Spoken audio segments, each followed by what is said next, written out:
ও হে বন্ধু বান্ধবী ললিতারা, কেমন আছো তোমরা সবাই? আশা করি ভালোই আছো। আমিও আছি মোটামুটি ভালোই একরকম। আজকে আজকে আবার একটা নতুন ভিডিও নিয়ে তোমাদের সামনে হাজির হয়ে গেছি। আশা করি ভালোই লাগবে তোমাকে। আজকের ভিডিওতে আমার বান্ধবী ললিতাকে জন্য বিশাল একটা আইডিয়া দেবো, মানে কথা একটা নিনজা টেকনিক, চমলক্ষ আইডিয়া যারা কয়। আইডিয়াটা হলো কিভাবে ঝগড়াঝাটি না করে বিটার দায়িত্বে টাকা পয়সা আদায় করা যায়, বুঝছো? অবশ্যই এই আইডিয়াটা সেই সব বান্ধবীকে জন্য না যারা নিজের টাকা পয়সা ইনকাম করে, নিজের গাঠিতে অনেক টাকা পয়সা আছে। এই আইডিয়াটা হলো সেই সব বান্ধবী ললিতাকে জন্য যারা হচ্ছে আমার মতো গরিব, ফকিন্নি ফকিন্নি দা ম্যাক্স করো, যাদের গাঠিতে কোনো টাকা পয়সা নাই, কিন্তু দিন ভরে খালি এটা চাই ওটা চাই, এ কিনবো তা কিনবো মনে চায়। মনে করে একটু কিনতে পারলে ভালো হতো, একটু কিনতে পারলে ভালো হতো, কিন্তু নিজের ঘটে তো টাকা পয়সা নাই। বিটার ঠায় খাও দাও গেরো হলো আমার মতো ফুটনি মারো। নিজের পয়সা থাকুক আর না থাকুক, দিন ভরে মন চাই এইটা কিনি সেইটা কিনি।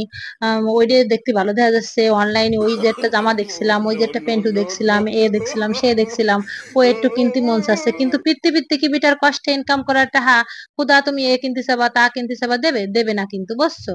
যখনই দেবে না কিন্তু মনটা কোনো মতেই মানবে না। মন চাবে খালি কেন কেন কেন, কেনবো কেনবো কেনবো এরকম মনে হবে। তখন হচ্ছে কি করবা কদি, আমার মতো দৌড় বাচ্চা রান্না করে কি ভালো মন্দ রান্না করা যায়, রান্না করে যায় বিটার পছন্দের খাবার রান্না করবা, বুঝছো? তারপরে একদম সুন্দর শ্রীমান ভাবে সাজাই গুজাইয়ে পরিবেশন করবা। মানে এইসব কাজ একদম বিটা বাড়ি আসার আগে হয়ে যাবে, বুঝছো? তারপরে এই যে এইসব কাজ শেষ হয়ে গেলি তারপর দৌড়বা নিজে ড্রেসিং টেবিলের সামনে, নিজে ওখানে সাজিয়ে নেবা, বুঝছো?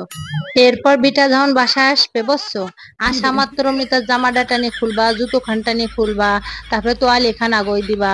তারপরে আর কি যত্ন আরতি করি রে একটু সময় থাকার পরে তারপরে ওই খাবার দাবার আনি হাজির হবা। গো নেও তোমার জন্য, দেখো কত সুন্দর রান্না করছি। তোমার এই যত্ন আরতি দেখে তোমার বিটাই বুঝে যাবে তোমার কিছু একটা লাগবে। আর কোয়া লাগবে না আমার টাকা পয়সা লাগবে, দেও। কবে কি তোমার কি লাগবে কও। বিটারা তো জানে আজকাল যুগের বউরা দরকার ছাড়া বিটারা তো যত্ন করে না। এই জন্য আর চাওয়ার দরকার নাই টাহা।